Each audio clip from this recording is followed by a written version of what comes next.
When I look back, I can still smell the candle wax. Brandon's girlfriend, Kate, had this habit of lighting 5 different scents at once, like the mix of vanilla, pine, and burnt sugar could disguise the fact that her apartment always felt too still. My girlfriend, Lila, teased her for it while the 4 of us sat around the coffee table eating takeout noodles and half-watching a movie while playing Uno. It was supposed to be a normal night. I remember thinking how quiet the neighborhood was. The kind of quiet that makes you hear the hum of the refrigerator and the soft static between words. Brandon's place sat at the end of a cul-de-sac, one of those split-level rentals with a narrow porch and a single security light that never stayed on. We just started talking about weekend plans when a knock came. 3 sharp raps. Not hurried, not tentative. Confident. Brandon frowned, half rising from the couch. Expecting anyone? No, I said before I could stop myself. It wasn't my house, but the sound felt directed at me. The knock came again, same rhythm, a beat of stillness between each hit. Kate looked at the door, then at Brandon. Probably a delivery mix-up, but Brandon wasn't moving. Neither was I. There was something about the cadence that made my stomach tighten. Relax, Lila said, nudging me. I'll check. Before I could tell her not to, she padded across the living room and flipped on the porch light. It flickered once, then steadied. I caught a glimpse through the window, a shadow on the other side of the frosted glass. Same height as me. Lila opened the door halfway. Then she froze. Brandon, she said quietly, you might want to come here. He joined her at the entryway, confusion flickering over his face. Kate leaned over the back of the couch, but I was already standing. I don't know what I expected. Maybe a prank, a neighbor. When I reached the door, the air felt thinner. The man outside looked exactly like me. Same jacket, same haircut, same tired circles under his eyes. Even the way he held his shoulders, slightly turned like he wasn't sure whether to step forward or back. It was mine. He smiled when he saw me. Hey, he said, voice perfectly calm. Why'd you change the locks? For a second, nobody said anything. My mind searched for an answer that made sense. Twin, look-alike, some kind of joke. Brandon muttered, what the hell? The man outside tilted his head. You gonna let me in? It's freezing. The breath left my lungs. Who are you? He blinked, surprised by the question. Funny, you tell me. I slammed the door before he could take another step. The sound echoed through the living room. Kate yelped. Lila grabbed my arm. What the hell, Matt? There's somebody out there pretending to be me. Brandon turned the deadbolt. Okay, that's insane. Maybe he just looks like you. No, I said. You saw him. It's not possible. From the porch came 3 more knocks, slower this time. Lila whispered. What if it's a prank? What's that thing called deepfake or something? I shook my head.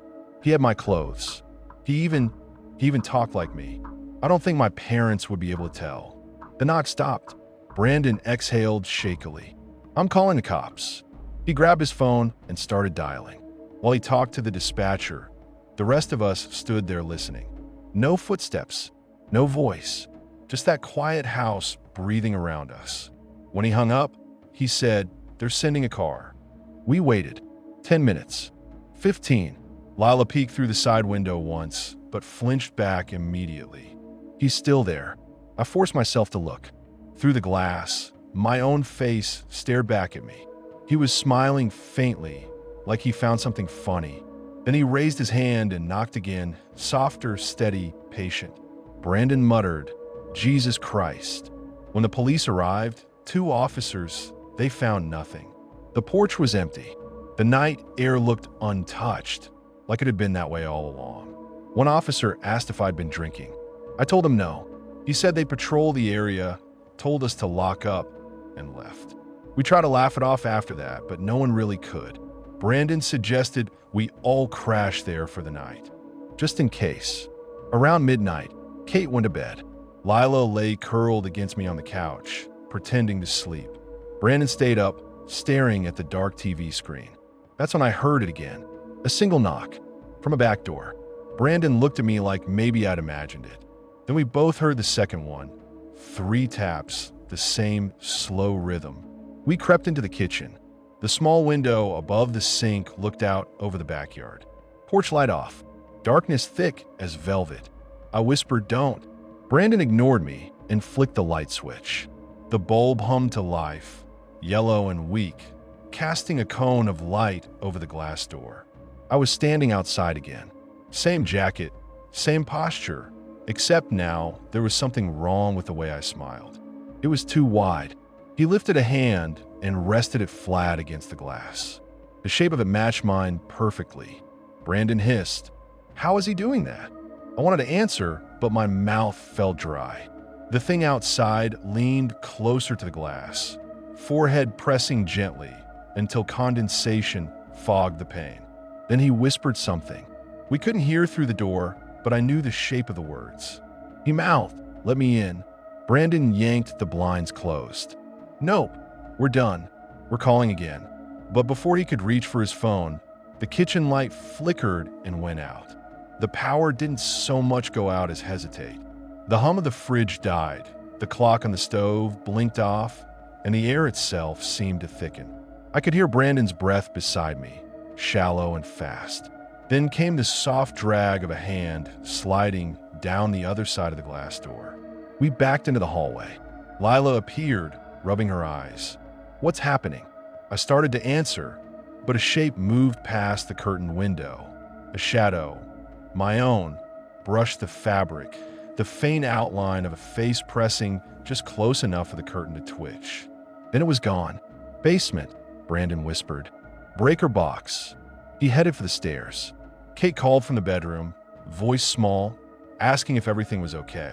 No one answered. I didn't want to go into that dark stairwell, but standing still felt worse. I followed Brandon down, the flashlight on his phone cutting narrow slices of light across the unfinished walls. The switch was already flipped to on. "See," he said. "Power's fine. Must be." Something slammed upstairs, hard enough to shake the ceiling dust loose. We bolted up the steps two at a time. The kitchen door was open. Cold air poured through the room like water. The curtain flapped against the wall. Kate stood frozen in the hallway, hand over her mouth. "He's inside," she whispered. I saw the trail of wet footprints on the tile before I saw him. Me, standing in the living room doorway, head tilted slightly, eyes unfocused. He looked like he'd forgotten how to breathe. Brandon grabbed a lamp from the table and held it like a weapon. "Stay back," he said, voice cracking. The thing turned its head toward him, slow as a hinge, and smiled. Not wide this time, sad. Lila said my name. I don't know which of us she meant. For a heartbeat, everyone was still. Then the thing moved, fast, impossible speed, knocking the lamp aside, sending it clattering. Brandon shouted. Kate screamed. Lila pulled at my arm, and we stumbled backward into the hall. I remember flashes, the sound of something heavy falling, glass breaking, Brandon's voice cutting off mid-word, his grunt as he hit the floor. When it was over, the silence was worse than the noise. The power blinked back on. The bulbs buzzed faintly overhead. The air smelled like ozone and sweat. I was standing in the middle of the living room. My hands were shaking. There was someone on the floor at my feet, lying still. He looked exactly like me. The police came after Kate called them. I barely remember the sirens, just the questions. Where did the intruder come from? Why did he look like me? What happened to Brandon? I kept saying I don't know. One of the officers pulled me aside and asked again, slower, like maybe I'd stop lying if he softened his voice. He pointed at the sheet-covered body. You expect me to believe you don't recognize him? I looked at the hand slipping out from under the sheet. Same scar across the knuckle. Same little freckle by the wrist. I recognize him, I said. I just don't know which one of us he is. They didn't like that answer. They kept me separated from everyone else for hours. The detective who interviewed me said the neighbors only saw one person through the window, the one who broke the glass. But when they showed me a photo from the scene, something about the angle felt wrong. The face on the floor looked peaceful, almost relieved. Lila wouldn't look at me when they finally let us speak. She just said, they found you standing over him. Over who? I asked. Her voice broke. Over you. That was 2 days ago. I'm home now, waiting to hear if they're going to charge me with anything. They said the body's fingerprints match mine. Same dental records. Same blood type. I've tried to remember every second of that night, but the details keep shifting. Sometimes I remember hitting him. Sometimes he hit me. Sometimes I'm the one who ran. Sometimes I'm the one who stayed. When I look in the mirror, the reflection feels a half-second late again. Not enough for anyone else to notice, just enough for me to feel it. There's a noise I keep hearing at night, like a soft, even knocking somewhere in the walls. 3 times, pause, 3 times again. Lila hasn't answered my calls. Kate says she's not sleeping, that she's scared of me now. I don't blame her. I catch myself using words I don't remember choosing, standing in rooms without recalling why I walked in. This morning I found something in my jacket pocket that isn't mine, a house key with a blue tag, the kind Brandon uses. I don't know how it got there. The police said the man they found, the other me, had the same key in his pocket too. I keep thinking about what he said through the glass. Let me in. Maybe that's what he was doing. Maybe one of us let the other in. I don't know which side of the door I'm on anymore. I didn't sleep the first night home. I lay on top of the covers and listen to the radiator tick like a metronome with a drinking problem. Every few minutes it slipped out of rhythm and stuttered, and each stutter made me jump. I try to talk myself into normal, make a sandwich, put on a podcast, basic human maintenance. The mayonnaise tasted like pennies in my mouth. The host's voice sounded like it was playing in the next room with the door closed. I kept checking the lock on my front door. 3 times, pause, 3 times again, like a ritual I didn't remember learning. The phone rang around 1 in the morning. Unknown number. I let go to voicemail. It rang again a minute later. I answered so fast I almost pulled the cord out of the wall. Hello. Static. Then something like whined through dry leaves. I thought they'd pocket dial me until a voice slipped in under the noise. My voice, but strained, as if I'd run upstairs and was pretending I hadn't. You changed the locks, it said. Why'd you change the locks? I didn't say anything. There's a part of your brain that lives in your chest and makes decisions for you before the rest can catch up. Mine decided not to breathe. Matt, the voice said. Hey, look at me. I hung up. The phone rang again immediately. I took the battery out, carried it to the kitchen trash, then changed my mind and put it in the freezer like cold could quiet a thing with my voice in it. I turned on every light in the apartment. I told myself that light was a kind of proof, a way to pin the room to the present. But the bulbs didn't bite through the corners, and my reflection in the living room window looked a half step behind. I lifted my hand. He lifted his. He was late by a heartbeat, like he'd stopped to think first. I slept for maybe 20 minutes in the morning. I woke to knocking, not at the door, but under it. 3 times, pause, 3 times again, like it had crawled up out of the floorboards and was politely asking if I could spare a moment. I kept telling myself, don't open, don't speak. I made coffee. The ground scattered across the counter like brown ants. I swept them into my palm and found, pressed into my skin where the light wasn't, a crescent of grit. Lila used to tease me for how I measure coffee by eye. She said I never make the same cup twice. I texted her, just, are you okay? The little dots blinked for a second, then vanished. Around noon, the door buzzed. I looked through the peephole. An older woman with a badge on a lanyard, a clipboard, hair pulled into a tight bun. Not police. Community something. She knocked with 1 knuckle. Tiny taps that said, I do this 100 times a day. I cracked the door the width of my eye. Matthew Carter? Yes. She tried to tilt her head to see past me, but the chain held. I am Denise. Victim Services. The detectives asked me to check in. Resources, crisis counseling, all that. I'm not a victim. Everyone says that, she said, and gave a tired smile that wasn't unkind. She slid a pamphlet through the gap like she was feeding a shredder. You can call anytime. Do you need anything now? Food vouchers? A safe place to stay. I'm Fina. The smell of her, hand soap and laundry detergent, made me want to cry for no good reason. Normal smelled like that. She nodded in the way bureaucrats do when they check a box in their head. The detective also asked me to remind you about the appointment. What appointment? She blinked. The hospital intake. This afternoon, 3 o'clock. Observation, since you hit your head. You signed a release at the precinct. I picture my signature spidering across lines I didn't read. Right, I said. I'll go. She pressed her card into my hand. 3 o'clock. They get cranky if you're late. When she left, I stood with my palm pressed against the door like I could feel her footsteps fade down through the wood. I didn't want a hospital. I wanted proof of any kind that there was a version of the world where my life made sense. At the bus stop, I could feel people watching me and try to make it not matter. The bench was cold enough that my thighs stuck to it through my jeans. The woman next to me scrolled her phone, thumb twitching in small, angry flicks. A teenager in a hoodie kicked the curb until the bus arrived, then didn't get on. On the ride, I stared at the smudged glass. The window showed the city as a stop-motion blur, but the reflection inside it showed me as if I were sitting still in a room with no air. Behind my reflection, another face blinked.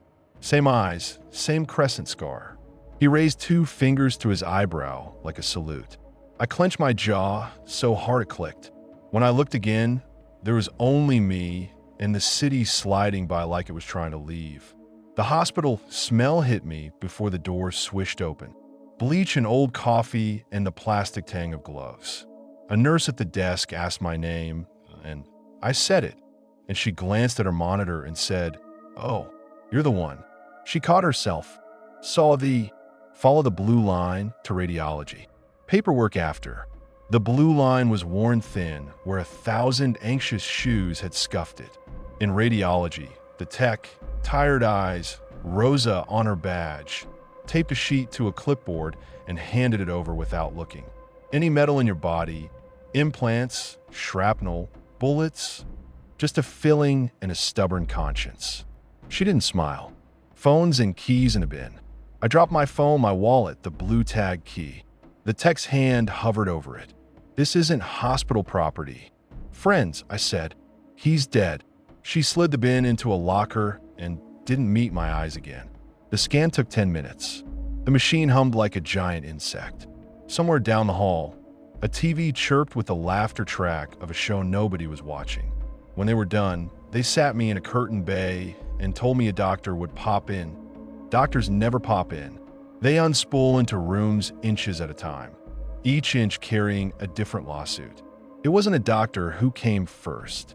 It was a man with a badge who didn't say detective and didn't have to. He had a soft belly and hard eyes and a voice like asphalt. "How's the head?" he asked. Buzzing, I said.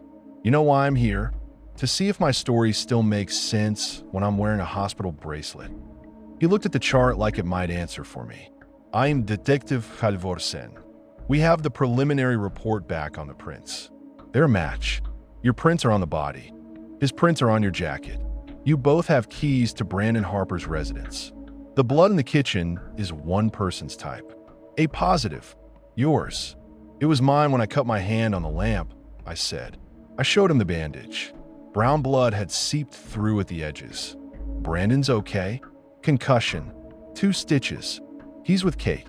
He doesn't want to talk to you right now." "Yeah," I said, and felt like I stepped on something that wasn't there. "That's fair." Halvorsen's eyes had the dead patience of a person who never rushes bad news. We also pulled footage from a neighbor's doorbell. It shows one person outside the front door knocking and one person inside the living room later. Same jacket. The timestamps overlap. He waited like he'd offer a magic trick and wanted to see me applaud. "What do you want me to say?" I asked. He slid a stack of photos across the tray table. Frames from the video, me at the door, me in the kitchen window, me in the living room, head tilted, eyes unfocused, the sadness wet smile. On the last, he'd written the time in the corner in red pen. The numbers doubled and doubled again in my head until they meant nothing. "You could start with which side of the door you were on," he said softly. "I don't know," I said. The words tasted like someone else's mouth. He studied me the way people study dogs at fences. "Do you remember the dispatcher's name?" "What?" "From the first call," he said. "We have her notes. Thought I'd see if it matches yours." "I didn't talk to her," I said. "Brandon did." "Right," he said, and tucked the photos back in their envelope like tucking a child in. Radiology says your scam looks clean. Your GP cleared you for release. We'll need you at the station tomorrow. 9 a.m. Don't be late. Don't leave town. Don't. He squinted at my chart. Hit your head again. Got it. When he left, I pulled the curtain a little tighter. The fabric smelled like dust and breath savers. I don't know how long I sat there, listening to the hallway cough up names over the intercom, until the nurse came with discharge papers. She called me sir 3 times and Han once. Her name tag read M. Flores. It made me think of Lila's soft hey s when she called me into the kitchen to taste something with a spoon. I signed where they told me to sign and took my bin of pocket trash out of the locker. The blue tagged key felt heavy, heavier than a key has any right to feel. If I close my eyes now, I can feel the precise cold of it against my palm, the small snag where a tooth is bent. Brandon always made duplicates in bulk. He kept a drawer full of them with little colored tags. He never labeled the tags. He said part of being friends was knowing which blue meant which door. I got as far as the sidewalk before I realized my phone had 3 new voicemails. I pressed the receiver to my ear and heard nothing, then breathing, then me again, whispering something I couldn't make out over a hollow thump. Then Kate, her voice breaking the way glass does when you're stupid enough to try to catch it. "Don't come here," she said. "Brandon's sleeping. He's just don't, okay?" I didn't go. Of course I didn't. I stood at the bus stop and watched my reflection in the shelter glass catch up with me when the bus pulled in, and I thought if I step on and he doesn't, I'll know. But it followed, and that felt worse. At home, I locked the door. I put the blue tag key on the table and stared at it the way people stare at a mirror in bad lighting, daring it to be kinder. The radiator ticked. Somewhere in the wall, something small chewed something smaller. The apartment held its breath. At dusk, the light through the blinds turned thick and orange, and the dust in the air looked like ash falling up. The phone rang again. I let it. The voicemail alert blinked like a heartbeat. I didn't listen. I sat on the floor with my back to the couch and told myself I'd move when the streetlight outside the window flicked on. It flickered twice and didn't. The silence in the room pressed the way rooms press in dreams right before you run and your legs move like you're underwater. I must have dozed because when the knock came, it was part of a dream about tapping the lid of a jar with a spoon to trick it into opening. Tap, tap, tap. 3. Then the pause. Then 3 again. The door hummed with it. The sound wasn't loud. It didn't have to be. Sound like that was a question you answered with your feet before the rest of you got a vote. I stood. The carpet under my toes felt damp, though it wasn't. I walked to the peephole. I didn't look. I put my hands on either side of the door and put my forehead against it and breathed like I was hiding in a closet as a kid. "Let me in," said my voice. Not through the door. Inside my head. He didn't bother pretending to be on the other side anymore. "It's cold out here. What do you want?" I asked, because that's what you ask a thing when you can't pretend it's wind. "What you want?" He said cheerfully, like a bartender telling you the kitchen's still open. "Warmth. Familiarity. Forgiveness. A place to put your hands. To be looked at like you're not a problem someone has to solve." "Bullshit," I said, and the word felt like slipping a coin into a slot. "You want to be me." He laughed softly. The sound ran a finger down the inside of my ribs. "We aren't different enough for that to be true," he said. "Open up." The knock came again. I pictured the chain stretched taut, the screws stripping out of cheap wood. I pictured the lock biting teeth into metal. I picture me on the other side, holding my breath for the exact same pictures. The air in the hall smelled faintly of someone's dinner, onions and meat and something sweet. The air in my apartment smelled like candle wax that wasn't there. I backed away. The phone rang. I let it. The knock paused. The answering machine picked up, and my voice filled the room, the old version, the one I recorded the day I moved in, when I thought living alone meant I was an adult now. "Leave a message. Or don't. I'm not your boss." I'd laughed after that, and a laugh on the machine still makes my stomach hurt. "Beep." "Matt," said Lila. "Pick up, please." She sounded like the first time she cried in front of me on purpose. making herself do it because otherwise she'd never stop. I know you're there. Kate told me everything. I don't know what to say to you, but I can't sleep and I can't stop seeing. I can't stop seeing it. Please pick up. The knock came once, gently, like a courtesy. Then it stopped. I picked up. I'm here. She sobbed like something cracked inside her and relieved the pressure. I thought, Jesus, I thought you weren't going to. Don't hang up, I said. I'm not, she said. Breath rasped through the line. Where are you? Home, I said. You? Kate's. Brandon's sleeping. He snores when he's on his back and won't admit it. I think it's good. He's sleeping. That means, I don't know what it means. I closed my eyes and saw Brandon's living room as if the light were still off. Lamp smashed, curtain blown, dark TV reflecting a version of me I didn't want.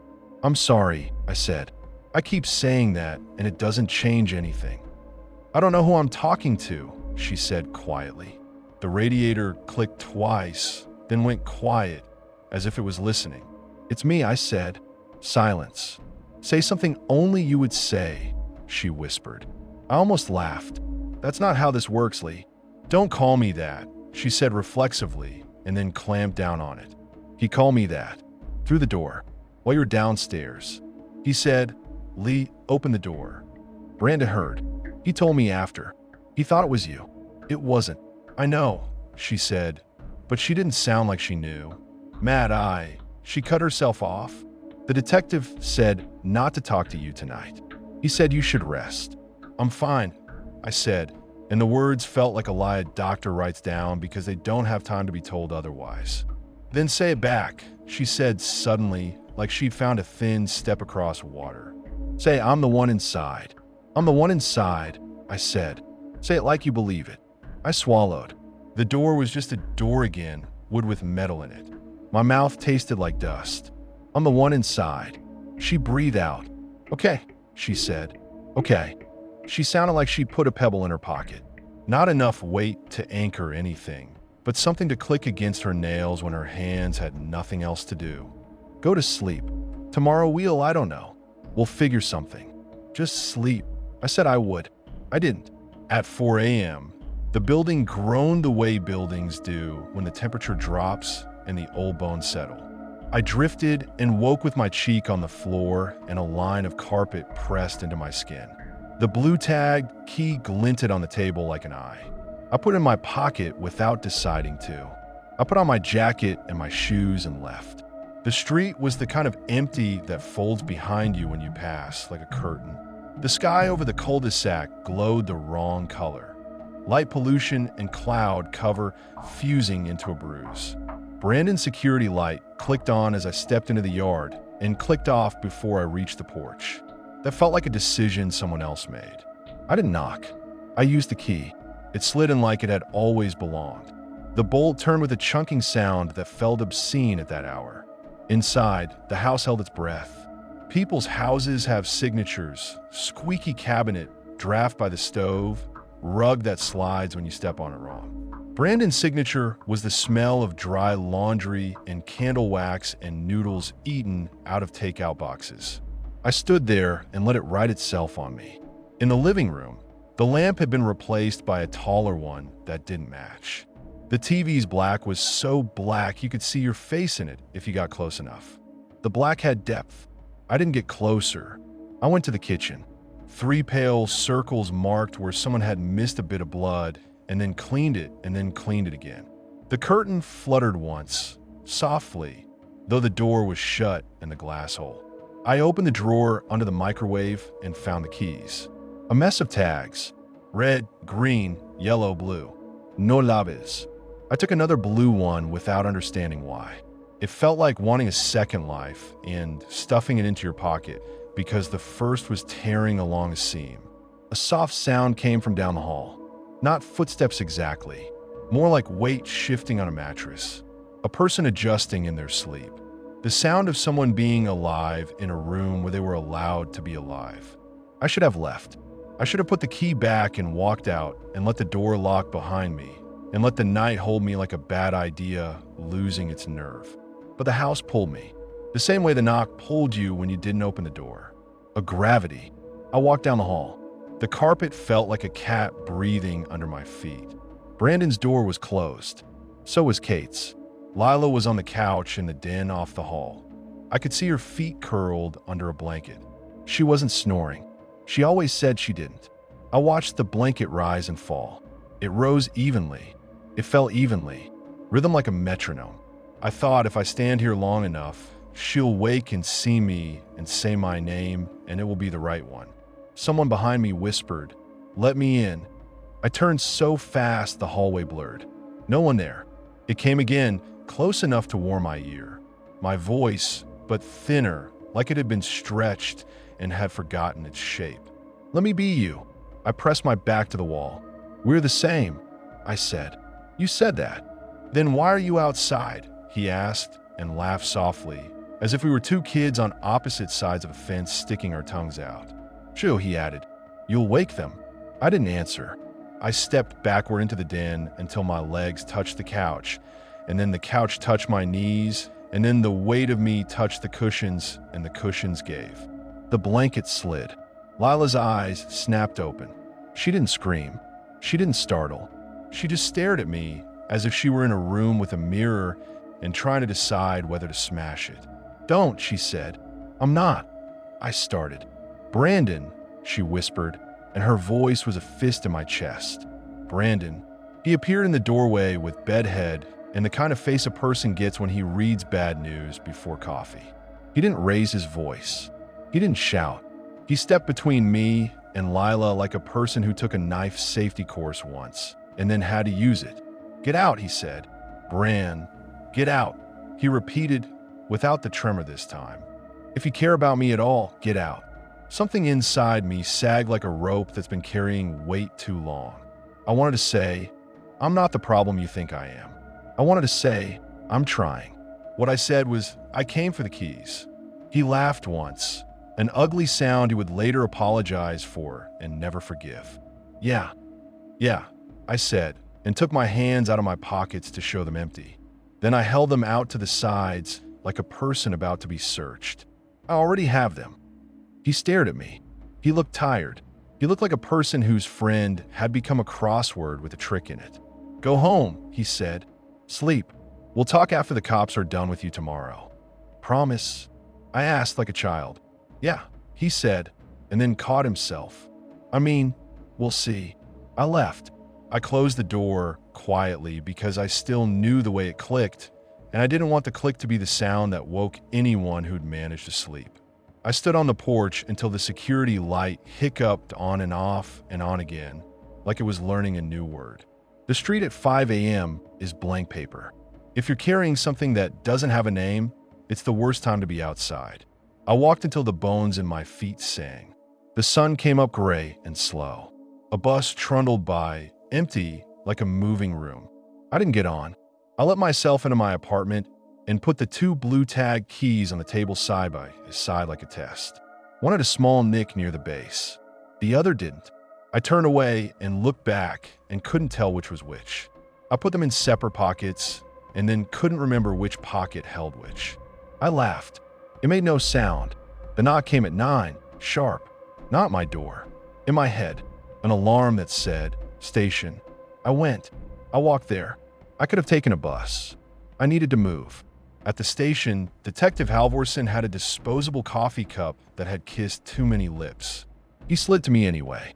It tasted like paper and relief. He tapped a folder with 2 fingers. "Give me the night," he said. I gave him everything except the parts that would make him decide I didn't belong on the street.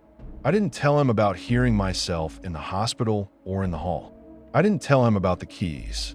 I didn't tell him about Lila's breath under the blanket, how the sound of it felt like trespassing. I told him I went home and didn't sleep and didn't do anything and came here. I told him I wanted this to be over. He listened like a wall. He asked middle questions, neither soft nor hard. He asked them twice in the same tone to see if the answers got bored and changed. At the end, he said, "We're waiting on a final. You can go." I said, "What final?" "The body," he said.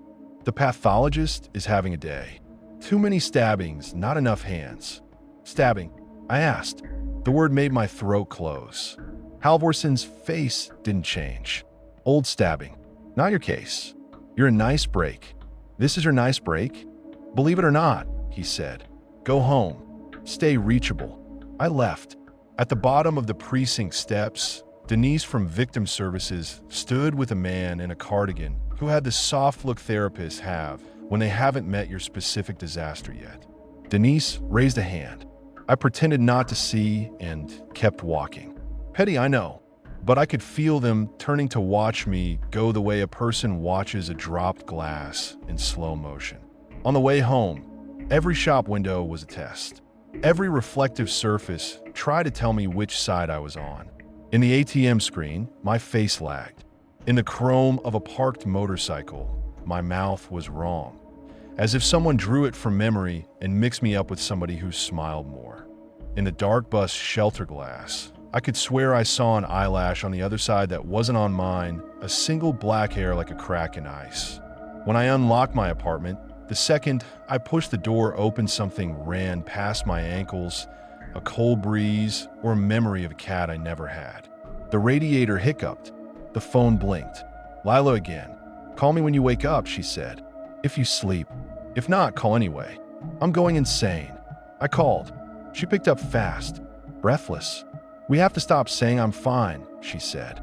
It's a lie. We both know it's a lie. So let's stop wasting time. Okay, I said, and I meant it. Say you believe me, she said. Say you believe me when I say I don't know if it was you. I believe you, I said. Say you believe me when I say it wasn't. She didn't. She said, come to Kate's at 7. We'll order food and we'll talk where it happened. Maybe that's stupid. Maybe, I don't know. Bring the keys. Brandon says we should all look at them together. He keeps staring at his set like they're going to grow a mouth. 7, I said, and felt the number scribble itself on the inside of my skull. I set an alarm. I lay on the couch. I closed my eyes. I saw my face on the floor again, peaceful, relieved. I saw my lips move, the way lips move in dreams when there's no sound. I read the shape of the words. Thank you. I woke to knocking. Not the polite 3 and 3. A heavy, deliberate knock like someone testing the way to the door. My alarm said 6:42. The sky said later. I went to the peephole. The hall was empty. I opened the door anyway, a crack, because I'm not smart and I'm not brave, and sometimes those cancel out. The hallway smelled like old paint. The light at the end buzzed. A pair of wet shoe prints led from the stairs to my door and stopped. I went inside and shut the door and leaned my forehead against it the way you lean your head against the person who just hurt you, because there's still the person who knows where your sore places are. At 7, I put on my jacket and slid the 2 blue tag keys into my pocket. I walked to the cul-de-sac again because I couldn't be in a bus with people who didn't know what I was. Kate opened the door before I knocked. She looked like a person who needed permission to scream. I keep telling myself this is fixable, she said without hello, clutching the edge of the door like a lifeline. I keep thinking if I stack enough paper and enough names and enough numbers, the world will be a list again and not whatever this is. Where's Brandon? I asked. Shower, she said. He's sweating. He sleeps and sweats. He says it's a concussion, but I think it's she broke off. Never mind. Cool. The house had been tidied as if the scene could be cleaned out by aligning the remotes. The couch cushion with the dark stain had been flipped. The lamp shade had been replaced. The glass door was fixed, so well it looked like it had never been broken. I hate that feeling when a place wipes a day off its face and pretends it didn't cry. Lila came out of the kitchen with a dish towel in her hands like surrender. She didn't touch me. She didn't step back either. That felt like mercy. We sat. I put the keys on the table. Brandon joined us with damp hair and a shirt I gave him for his birthday that he insisted made him look like a pharmacist. He stared at the keys like they were fossils. He put his own ring down next to them. 3 blue tags. No llaves. Too many doors. Okay, he said, his voice rough. Tell me what we're doing. Like I'm 5. Process of elimination, Kate said. She had a notebook open. Of course she did. She'd drawn a box for each key and a box for each door and was connecting them with lines and writing other words in the margins like check, later, ask neighbor. We try each key. Front, back, basement. If 2 or 3 work the same door, we mark it. If one doesn't work anywhere, we ask why. Keys work doors, Brandon said flatly. That's what they fucking do. Some don't, Lila said. Some are for locks that don't exist anymore. Cool, Brandon said. Great. He scrubbed a hand over his face. Let's start. We all stood like we were about to open something buried. Brandon went to the front door. He tried his key first. Of course it worked. Kate handed him the first blue. He slid it in. It turned. Kate wrote front in one of the boxes. He tried the second blue. It turned. Front in another. The third turned. Front again. 3 identical keys for the same door. We looked at each other. The silence wasn't empty. It was a thing with a damp hand on the back of my neck. Back door, Kate said, voice steady because somebody had to be. We moved to the kitchen. The curtain lifted a little as if something breathed on it. Brandon tried his key. It worked. He tried the 3 blues. The first didn't. The second did. The third did not turn and did not come out. It stuck halfway, like the lock had bit down and wasn't sure whether to spit or swallow. Don't force it, Kate said quickly. You'll break it. I don't care, Brandon said, and his voice shook like a bridge in a movie. He wiggled. The key came free with a viscous little pop that made my teeth itch.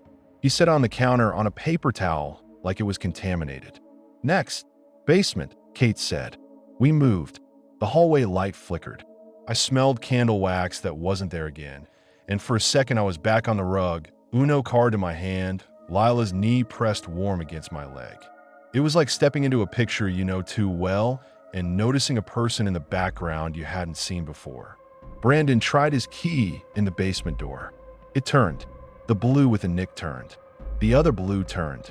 3 keys that could open the door to where the breaker box was. Were we gone to fix a problem that wasn't a problem any switch could answer? Why do you have 3 identical keys? Lila asked, looking at Brandon and then at me. Why do we have 3 of the same key?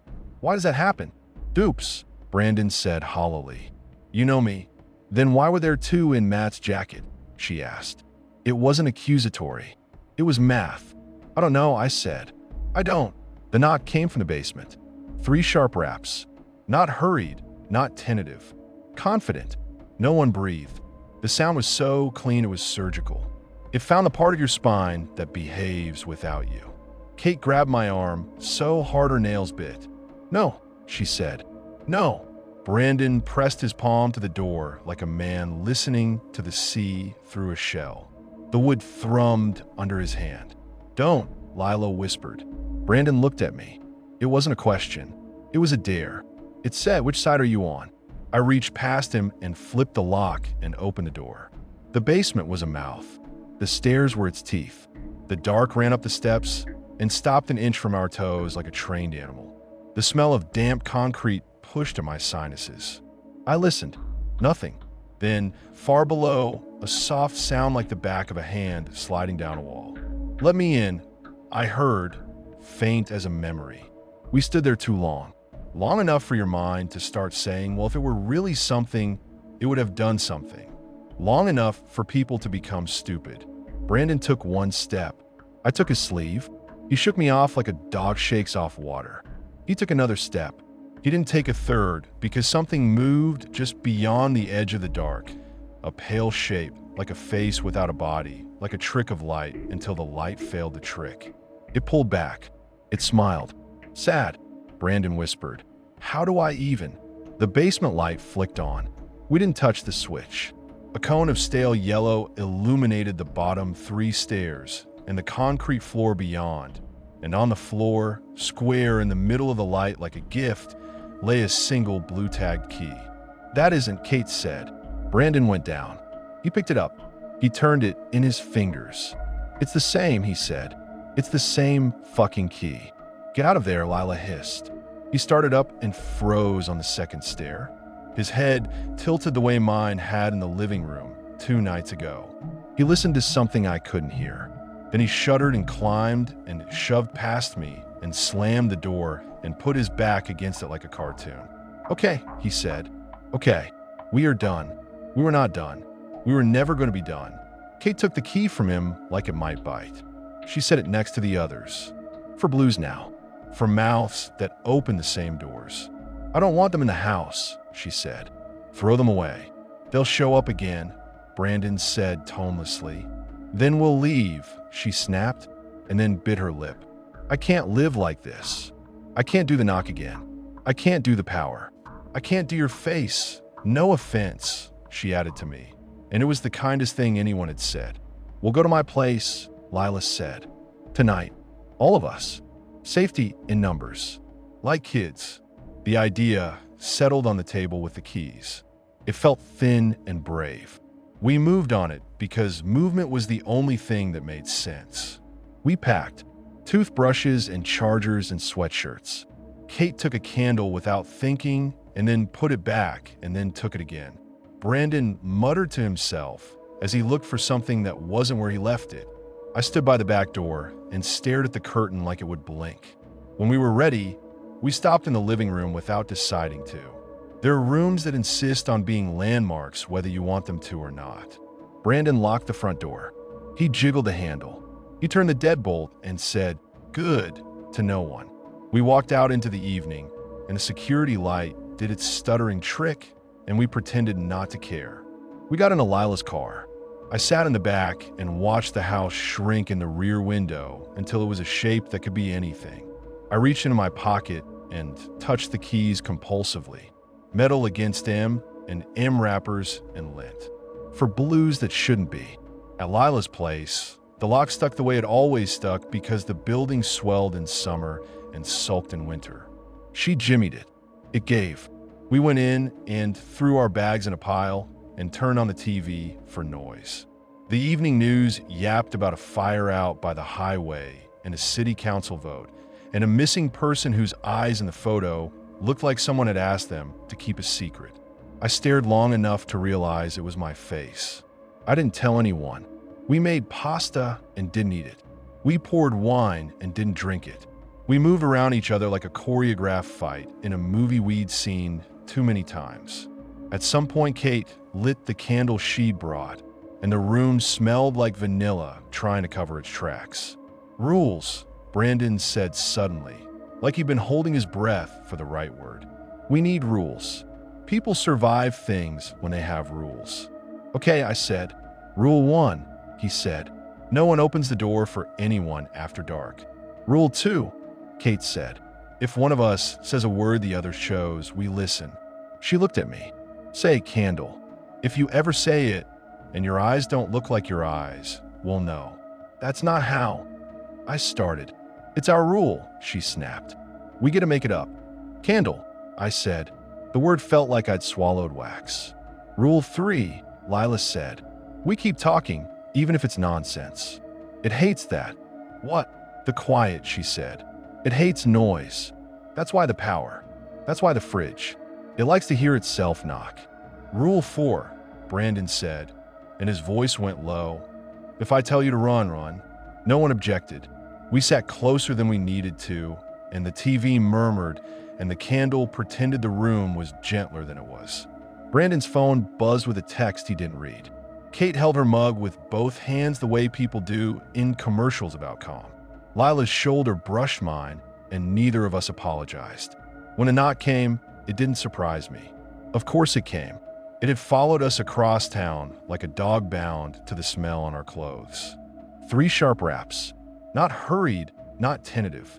Confident. We froze. The TV laughed.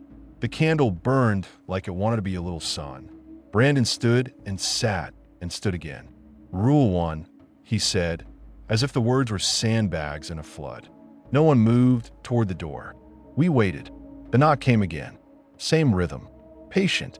The sound of a thing with all the time in the world. "Talk," Lila whispered. "Rule 3. "About what?" Kate hissed. "Anything," Lila said. "Tell me the first time you were afraid of the dark." Kate opened her mouth and closed it and opened it again.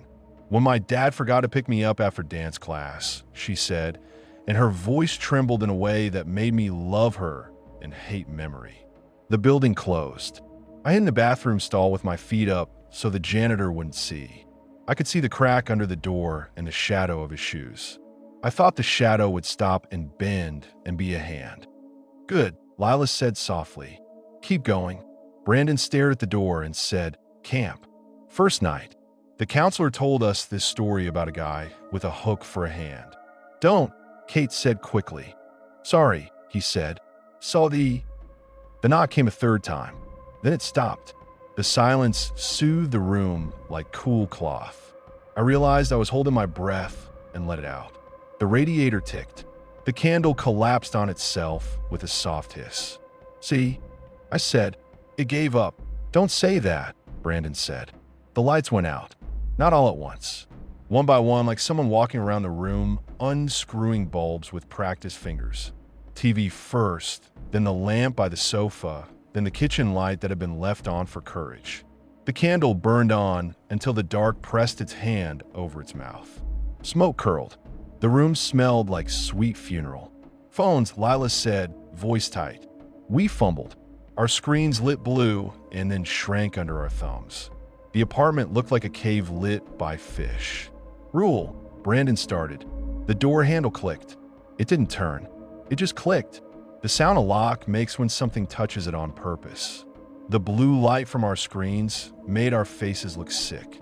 I watched all three of them and tried to memorize them in case I needed to know which was which later. I stepped closer to the door without deciding to. The bottom edge glowed faintly as if light were coming from the hall. A shadow leaned in, vague through the gap. A shin, a knee, a foot that knew exactly where to stand. "Let me in," said my voice from the other side. Calm, patient, born sure it would get what it wanted. "No," Lila said, breathless, and grabbed my hand. Her fingers were ice. "Say the word," Kate whispered to me. "Say it." "Candle," I said. "Again," she said. "Candle." Brandon put his ear to the door. "Say it." He mouthed to the door, to me, to the night. "Let me in," the voice said again, indulgent. "Brandon." "Katie." "Lee." He said her name like he'd paid for it. "That isn't..." Brandon started, and then stopped because saying it wasn't me made him more me. The door rattled once. Not hard, like a person trying the lock in a house they own. "Back away," Kate said. Rule 4. We backed away. The door didn't move again. After a long minute, the lights came back on. Not the TV, but the rest. The candle was a puddle. The room looked the way a face looks after crying in a bathroom and washing it quickly at a sink. Brandon laughed in a short, wrong way. "This is stupid," he said. "This is fucking stupid." "It is," I said. "And we're doing it anyway because we don't know how not to." We didn't sleep. We kept talking. We said our names. We said the word. We made more rules. We unmade them. Around 3, the radiator and the fridge hummed like normal. We stared at the door like it might answer us. It didn't. At dawn, the city started making day noises. Cars, early walkers, someone dragging a garbage bin. Lila's building exhaled. We exhaled too, like we'd been given permission. I stood to stretch, and something slid in my jacket pocket and clinked against my phone. I reached in, a 5th blue tag key. I stared at it. The others stared at me. I laughed. It sounded like it came from the TV speakers, just off-lip. "That wasn't there," Lila said. "I know," I said. My fingers were numb. "I know." I put on the table with the others. 5 blue mouths opened in a quiet laugh. Brandon stood. "I'm going to the bathroom," he said, and walked down the hall. The light above the hall flickered as he passed. It steadied. We listened to the sound of the door closing, the water running. We stared at the keys. The bathroom door opened. Brandon came out and walked back toward us, rubbing a towel over his hair, saying, "Hot water's back." "That's something." Brandon walked out of the bedroom behind him. We didn't scream. There are sounds you don't make when you know there isn't room in the air for them. The two of him looked at each other. The towel dropped. The one from the bathroom stopped with his hand halfway up, the way I had in the living room. The other narrowed his eyes like he'd solved a riddle finally. "Okay." Bathroom, Brandon said softly. Okay, bedroom, Brandon echoed and smiled sad. Kate stood very slowly.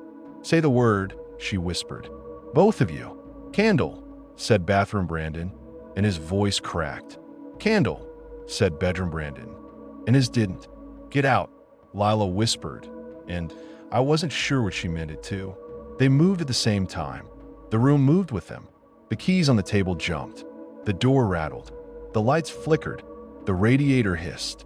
The city sounds outside went thin like a radio losing the station. I grabbed the nearest arm. It was warm. It tensed. It peeled my fingers off with strength I knew intimately. I stumbled. Kate shoved a chair between them like a lion tamer and immediately regretted it. The chair slid on the rug like it had been oiled. I heard the soft sound of a hand hitting a shoulder, a grunt, a whisper of skin on skin. The kind of noises people make when they know each other better than they want to right now. Run, one of them said.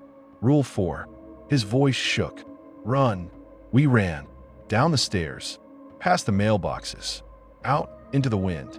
We didn't stop until the block had 5 buildings between us and the door. We ducked into the bodega on the corner. The bell over the door chimed idiotic cheer.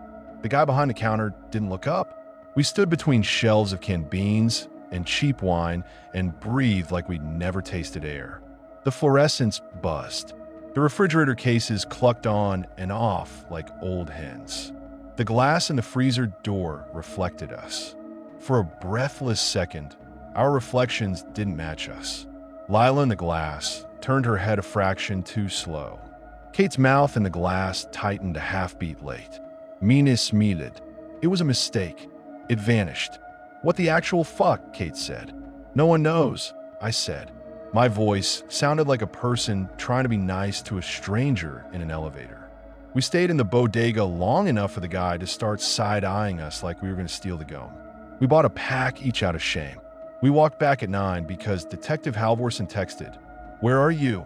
And we didn't know how to say, in the toothpaste aisle hiding from our lives. Outside Lila's building, the security light over the door clicked on and off and on again. The buzzer buzzed though no one pressed it. The door opened by itself half an inch and then closed gently like a mouth avoiding a kiss. We went up. The door to Lila's apartment was unlocked. Inside, someone had turned the TV back on. A morning show host with hair like a helmet laughed at something off camera. The couch was at an angle it hadn't been, as if it had tried to leave and lost interest. The keys were gone from the table. Brandon, Lila called, small. Brandon, he stepped out of the bedroom. Of course he did. He wore my shirt. He looked like a person who had almost lost something he couldn't name and decided to try very hard to keep it. It's okay, he said. It's okay. Where? Kate started. Sleeping, he said. He's sleeping. Which one? I asked. He didn't answer. He smiled. Not wide. Sad. I don't remember the next 10 minutes well enough to tell them in order. I know he spoke. I know someone cried. I know the radiator clicked. I know the TV host said something about a lighthearted segment. I know the door made a small sound like something brushing it from the other side with fingertips.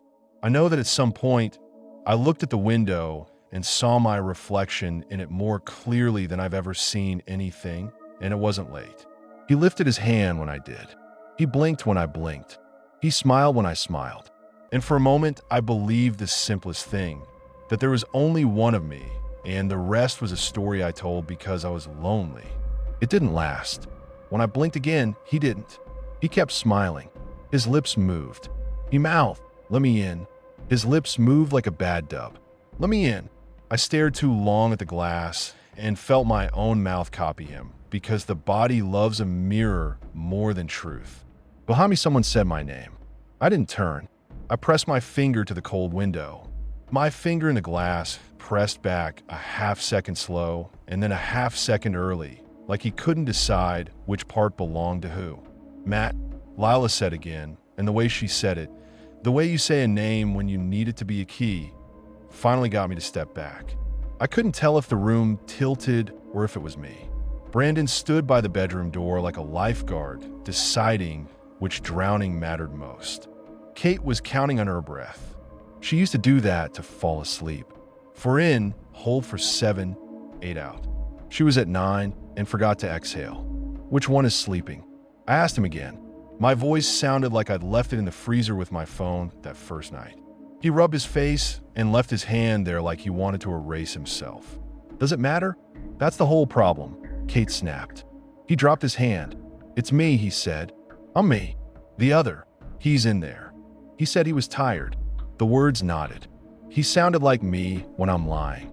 We stood in a silence so precise I could hear the tiny fizz of the candle wax congealing on the table. The TV host's voice bled in and out of the room like it had to swim through somebody else's air. Outside, a siren started and got bored. The radiator ticked and then didn't. We can't keep doing this, Lila said. She looked at me, then away. We can't. It'll rot us. You want me to leave? I said. I didn't make a question. I didn't know what answer I'd want. I want. Her throat moved on the word like swallowing a pill sideways. I want to make a decision and have the world obey for once. Okay, I said. Decide. I made myself look at her instead of at the window where my wrong mouth was still shaped around a plea. Say it. She winced. Don't be cruel. Cruel was opening the door, I said. Cruel was letting something in and pretending it was me so you didn't have to admit you wanted me gone. The second it left my mouth, I hated it. She flinched like I'd thrown a cup. Brandon took a half step toward me and stopped because I was still the person who brought him pizza the day his dad broke his wrist and picked him up off the kitchen floor when he folded. This isn't useful, he said. Stop. What is useful? I asked. Counting keys? Saying the word? We're acting like you can file this under annoyances. This is a structural problem. Then change the structure, Kate said. Go to the house and burn it down. Change locks, change doors, change whatever you want. I just want my life back. I thought about matches. I thought about the heavy blue of gas right before it becomes flame. I had a clear picture of Brandon's porch light blinking on and off while smoke rolled out of his windows like the house had lit a cigarette to calm its nerves. Fire doesn't fix this, I said. We tried off and on. We tried here and there. It likes moving. It'll just follow. What if we followed first? Lila blurted and then looked startled at herself. What if we went where it's already waiting instead of waiting here? Where? Kate said flatly. The basement, I said before Lila could. The word felt like someone dragging a zipper up my spine. It left something there for us. It wanted us there. Great, Brandon said. So we give it what it wants. Sometimes you do that, I said. With a monster, you meet it. You don't invite it in. You don't shut it out and pretend would last forever. You meet it somewhere you can stand up straight. We looked at each other. Sometimes the worst ideas are the only ones heavy enough to feel like a plan. We'll go at noon, Brandon said. We'll go with the sun on our necks and coffee in us, and we'll keep talking and we'll, I don't know, tie our wrists together if we have to. Keys, Kate said. Bring them. They'll be there, Lila murmured, like a fact. They're always there. Rule 5, Brandon said hoarsely. No splitting up. If one of us goes down the stairs, we all go. Rule 6, Kate said. If one of us says we're tired, we don't let them sleep. Rule 7, Lila said. If we come back with more of us, we leave those outside. No one liked that one. No one argued either. We killed an hour by pretending food could help. Toast, eggs, bacon that smoked the apartment and set off the little plastic god on the ceiling, shrieking. We ate standing. We didn't taste anything. Everything tasted like power outages. We kept our hands visible. We said each other's names too much. At 11:50, we stood up like recruits and put on our shoes like armor. I slid the blue tag keys into my pocket. My fingers kept counting them like worry beads and kept getting new totals. 4, 5, 4 again. When I pulled them out to check, there were 4. The 5th was on the floor under the table. I picked it up and didn't tell them. On the way to the cul-de-sac, I kept wanting to look in parked car windows to check if my reflection loved me. I made myself not. The sun was bright enough to hurt. My shadow trotted ahead of me cheerfully like a dog. By the time we reached Brandon's house, the neighborhood looked overexposed. The security light was off. The porch had been swept. Somebody had taken the smashed lamp to the curb. A cheerful little blue recycling bin sat beside it, lid flipped. "Why is this normal?" Kate murmured. It wasn't a question. I used the key. I know. Brandon watched my hand turn the lock and tensed like he wanted to knock the door back shut and nail it, and us to the front steps. Inside, the house yielded like it had been waiting with its mouth open. We didn't talk about it. We didn't need to say basement. The air said it for us. We went down the hall. The light over the stairs was already on. Nobody touched the switch. It was the same stale yellow weed seen before. That felt like a lie a room tells to make itself easier to love. "Count," Lila said softly. "1," Brandon said. "2," Kate said. "3," I said. We went down. The concrete at the bottom was cool through my shoes. The old paint on the cinder block walls had peeled into political maps. The breaker box was shut and prettily labeled now, as if a responsible adult had come in the night and put the world in order. Next to the bottom stair, centered precisely in the light, lay another blue tag key. It made my mouth water the way a raw oyster does if you're not sure about food in general. I didn't want to touch it. I did anyway. Cold. Same nick. No nick. My hand couldn't tell me the difference anymore. I put it with the others. 5, 6. I stopped counting out loud. We stood in the middle of the floor and waited to feel stupid. The quiet in the basement wasn't silence. It was a layered thing. Above us, the fridge ticked. The house frame creaked. Farther above, a car door thunked. Farther than that, the sky made a sound you only hear when you've stayed somewhere longer than you should. Under all that, a wet, careful breath. "Okay," Brandon said. "We made it. Now what?" "We ask," I said. I didn't know what I meant until my mouth made the words. "Hey," I said to the room. "Hey." The basement answered by being a basement. Then, right as I almost laughed at myself, the light over the stairs blinked. Once, twice, 3 times in the old rhythm. It stayed on the 4th. "Talk," Lila whispered. "Rule 3. What do you want?" I asked. "Warmth," came my voice from behind me. I turned. Of course. He stood near the far wall where the paint peeled into shapes. He didn't walk in. He was simply there, as if I'd remembered him into existence. My clothes, my shoes, my shoulders, the little pinch at the corner of my mouth when I try to look like I don't care. He looked at my friends with interest and no greed. He looked like a person about to ask for a cigarette. "There are 4 of us," Brandon said, trying for bravado and bouncing off a glass wall. "Don't be stupid." "I'm not stupid," he said mildly. "I'm hungry." "What for?" Kate snapped. He tilted his head. "Continuity." The word rolled through me like a slow, heavy thing pushed down a hallway. "What does that even mean?" Brandon said. "It means if you open the door and close it and open it and close it, eventually the hinge stops being a hinge and starts being a hole," he said. He sounded patient. He sounded like me when I'd explain a bug to a client on the phone while clicking through a fix that would break 2 other things. It means he stepped forward just enough that the bulb painted the topographical map of his face. "My side of the door is cold, and yours is fingerprints." Lila shifted so her shoulder touched mine. "There is no door," she said. She was wrong, and we all knew it. "Prove it," he said, smiling, and there was no pleasure in it. "Take off your jacket." I looked at him. He looked at me. We both unzipped in the same smooth motion. The sound of the zippers braided. He shrugged his coat off his shoulders and handed it to air. I didn't know what I was doing until I held mine out to him without stepping closer. He didn't step either. The coats hung for a second like bodies at a gulf. Then the light hiccuped, and we were each holding the other's jacket like we'd pulled a tablecloth between us and kept the plates from moving. "Stop," Kate said, thin with fear. "Candle," I said without being asked. "Candle," he said. He said it like a person reading a word he'd never learned to spell. "Not good enough," Brandon said tightly. "I'm so tired," the other me said then, and that hit me between the eyes. He sounded exactly like me when I say to get out of fights. All the time I've ever weaponized the truth came back and bit me in the mouth. "No sleeping," Kate said. Rule 6. He laughed at that softly. You think rules keep the door from being a door? You think saying things stops you from asking? You can lick a light socket and call a spoon. You're nothing, I said, and meant it, and that was the first thing that felt like mine in days. You're a mistake. He considered that. We're all mistakes, he said, gentle. We're just different kinds.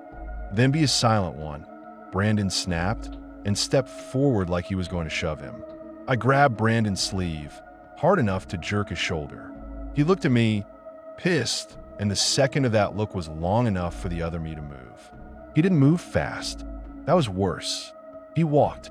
He put one foot down, and then the other, and then he was right there, and Brandon's breath hitched, and my chest hurt because being close to him felt like pinching the same bruise with two hands.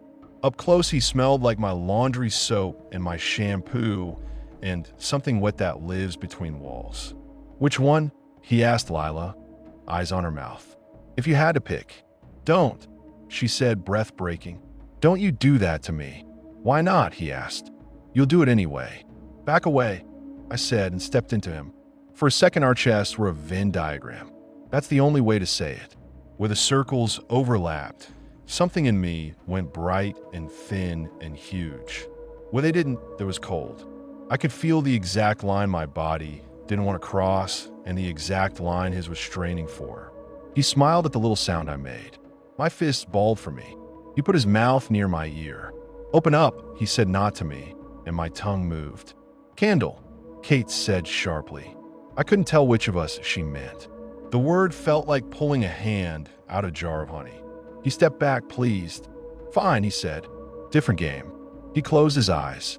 That was worse than anything. With his eyes shut, he looked like me when I'm remembering something that doesn't stay put. His lashes were my lashes. The tiny scar at the edge of his brow was mine.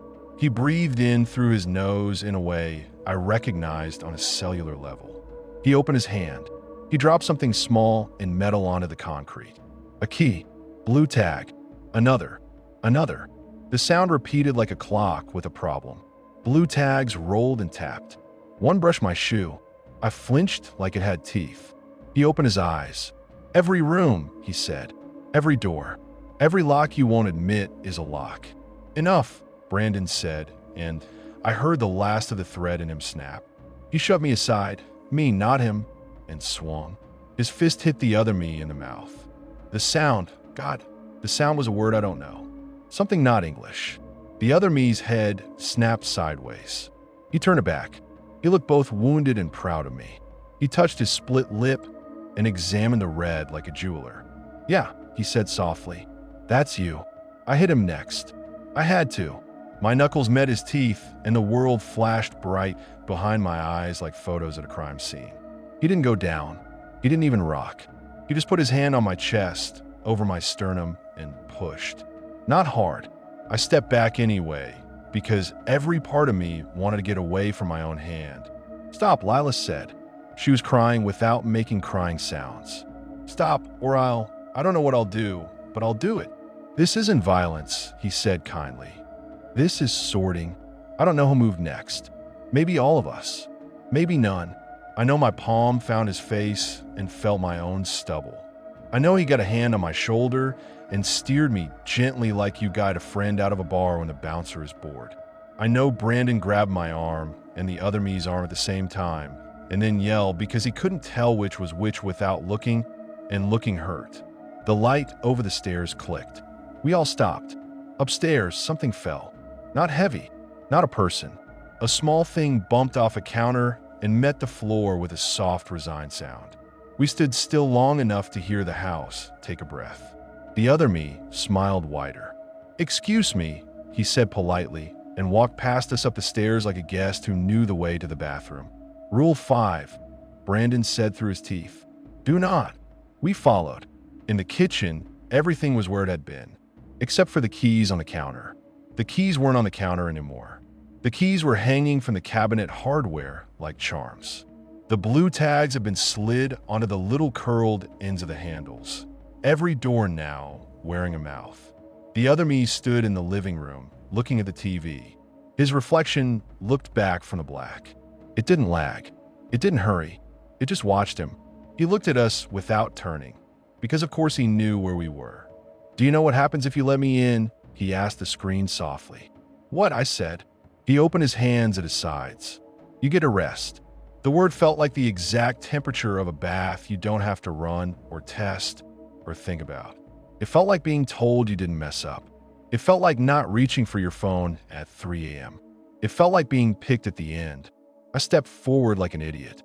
"No," Lila said and grabbed my wrist. "No, baby. Not like this." He flinched at the word baby and pretended he hadn't. "You'll keep doing this," he said. "More keys. More knocks. More rules." Or he tapped the glass with one knuckle, so gently it made my teeth ache. "We decide." "Ow," Brandon asked, a laugh chewed up inside it. "You got a coin we can flip? You want us to arm wrestle?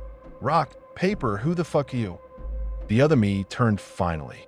His lips still bled a little. It made a dark comma at the corner of his mouth. He looked serious in a way that wasn't threatening until you realized it meant he didn't have to threaten. "You know," he said and looked at me. "You know which side of the door you're on." I opened my mouth to lie. It's a specialty. It's a language I've been fluent in since I told my mother I brushed my teeth when all I did was wet the brush. I opened my mouth and the truth walked out without asking for a coat. "I think I'm outside," I said. No one moved. Even the house held still. "Say it," he said softly. "I think I'm outside," I said again. It wasn't surrender. It wasn't even sadness. It was like identifying a smell you've been pretending wasn't a gas leak. He smiled, not wide. "Thank you," he said. The way he said it, there was a relief in it that made me want to sit on the floor. Lila made a wounded noise. "No," she said. She said it to me. She said it to herself. "No, you're not. You're Matt, I'm outside," I said, because the only thing worse than the truth now was unsaying it and making it true and rotten. Brandon looked like he was gonna punch a wall and then remembered all the times that only made things worse. Kate looked at the TV because sometimes looking at a machine is easier than looking at a person who's about to take his hand away. "What do we do with that?" Brandon whispered. The other me turned to the door. He didn't touch it. He stood the way I stood on that first night, head tilted, weight on one foot in case I had to run. He looked back at me. "Come on," he said gently. I walked to him. I don't know if they tried to stop me. If they did, it was inside my head, and my head was already halfway through the frame. We stood with our shoulders almost touching.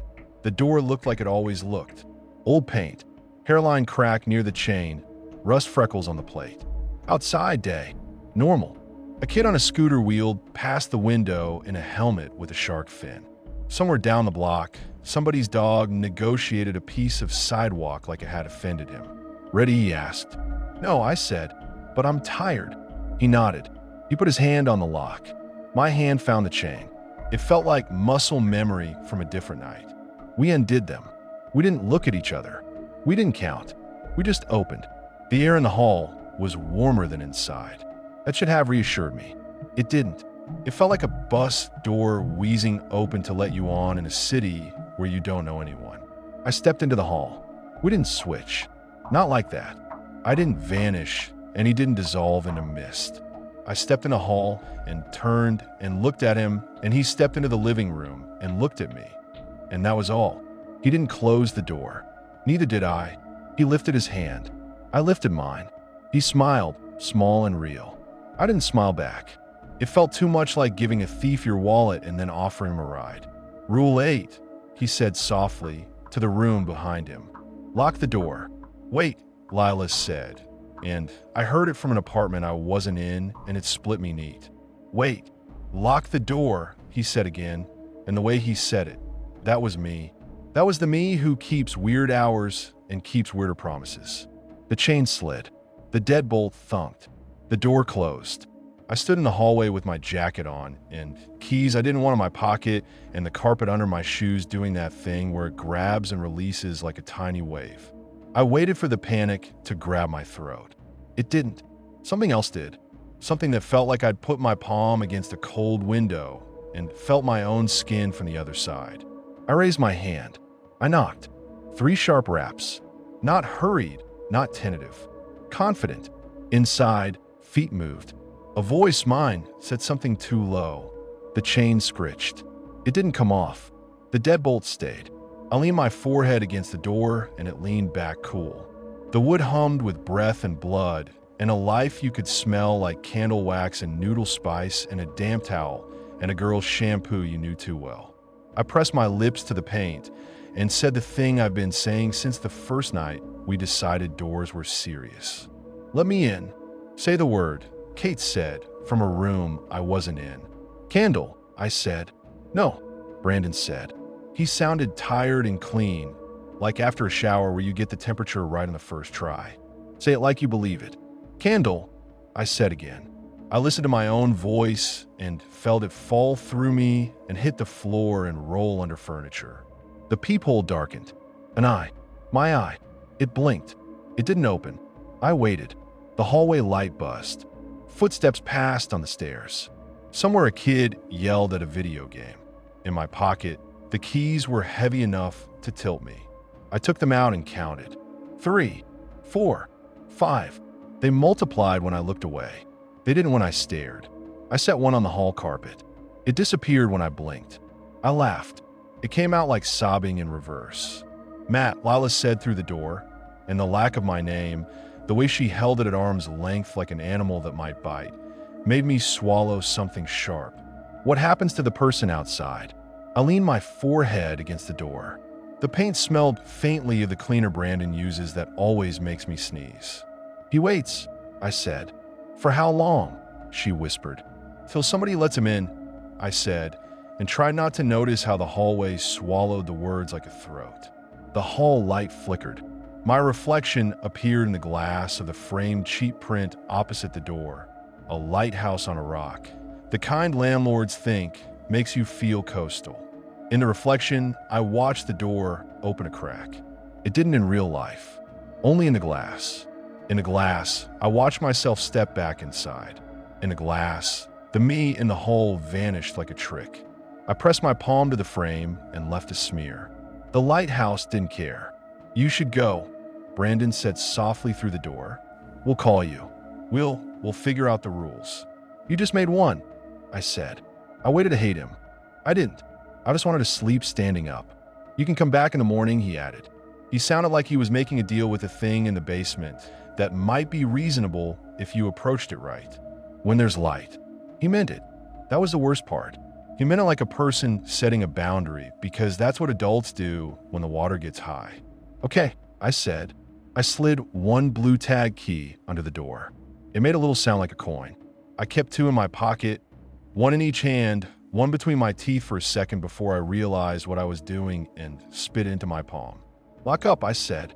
"Careful." The deadbolt bit. The chain slid. The door put its face back on, smooth and blank. I took one step away and the carpet let go. The hallway expanded enough for me to breathe. I walked. Stairs. Outside. The sky had the color of old bruises. The air was the exact temperature of really bad news. I went to the bus stop and didn't sit. The shelter glass threw my shape back at me without tricks. Each blink came on time. I lifted my hand. He lifted his. He didn't lag. He didn't hurry. He just watched me. The bus came and hissed and opened its doors like a mouth admitting a truth, and I didn't get on. I walked until my feet were a chart of streets. I passed the bodega, and the guy behind the counter nodded like I'd been there yesterday, because I had. I passed the park where somebody had tied a bunch of ribbons around a pole and left a paper with a first name and a year. I passed a barber sweeping hair in neat lines like tidying up a thing that grows back is a job that matters, because it is. At some point, my phone buzzed in my pocket. I ignored it. It buzzed again, and I answered without looking. "Hello," I said, and heard the word come through my throat into the cold and hang in front of me like steam. "Is this Matthew Carter?" a measured voice asked. Not Denise. Someone who practiced a tone that kept other people from drowning in a moment. "It is," I said, and wanted to laugh at the accuracy. "This is County Coroner's office," the voice said. "Final report came in, and the detective asked us to notify you. The decedent's dental records were off in the preliminary. Theirs, it's complicated. The body, it's not. A paper shuffled. We have a mismatch. I know, I said. I surprised myself. It's me. A beat. Sir. Tell Halvorsen I said good luck. I said gently and hung up. I didn't have the right to be that person, but the sentence crawled out of me anyway. By dusk, I was back at my building. I didn't remember deciding. I went up the stairs slower than a person who lives there and faster than a person who doesn't. My door looked like it had when I left. The scuff near the bottom where a delivery guy kicked it gently 3 months ago was still there. The peephole looked like an eye with a bad mood. I knocked 3 times. The pause. 3 times again. I pressed my ear to the wood. Inside, a shape moved. The lock clicked. It didn't open. Who is it? I asked before the person inside could. I don't know why. Habit, maybe. The only habit left. No answer. Not until I put my forehead to the door and let the cool try to pull the fever out. Say it, my voice said from inside. Calm, patient, confident I would. I'm the one outside, I said. The chain didn't move. I laughed. It came out wrong and perfect. I slid down the wood and sat with my back against my own door. The hallway smelled like cooked onions and bleach and somebody's dryer sheet. I took the remaining blue-tagged key out of my pocket and rolled the tag between my fingers until the little plastic mouth warmed. I twisted the keyring. It caught the light. I held it up to the peephole like an offering. He didn't take it. The lights in the hall flickered once, as if amused. Footsteps passed on the floor above like someone rehearsing a slow dance. In the framed lighthouse, my face looked tired and true.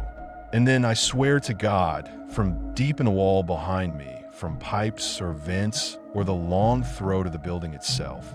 Knock, knock, knock. I closed my eyes. I put the key in my mouth like a coin for a ferryman and tasted metal and old spit and something sweet, faint as sugar in candle smoke. Let me in, I whispered to the dumb, patient wood, and rested my head against the door until the temperature matched my skin and there wasn't a door anymore, just a boundary I could press my ear to and hear life on the other side pretending not to be mine.